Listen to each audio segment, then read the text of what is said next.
You know, the bank loan just enough to keep your mama poor. Thought they could swipe her land. It's a big bank. It's too big. That's what she said. Now they can foreclose on Friday. So come hell or high water, Get the money to the bank on Thursday.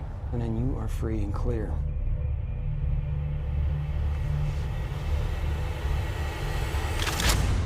What kind of role did Texas play in this movie?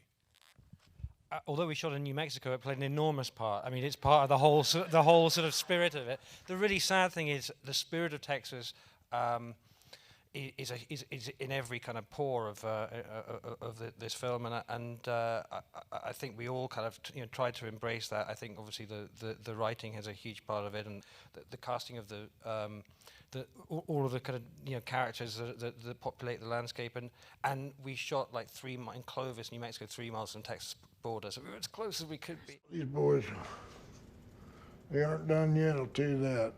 How come? Well, they're patient. They just sticking to the drawers, not taking the hundreds. That's the bank's money. What was it like for you playing this character, and kind of as you played off, I guess, especially against Ben and Chris's characters, kind of the pursuit that occurs?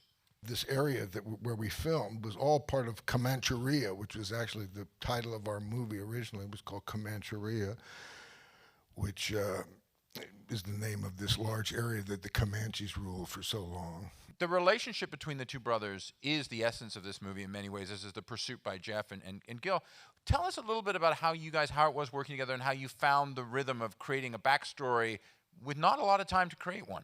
We had done a film together, a boat picture in Boston, and we just got along really well, and it's the nature of any kind of friendship, whether it's filmed or not. It's just we had good chemistry and have a great time, and it was just easy to do. You know, you talk like we ain't gonna get away with this. I've never met nobody who got away with anything, ever. And why in the hell did you agree to do it? Because you asked, little brother. A lot of us watch this and we think about what happened just a few years ago with the recession and what happened to people.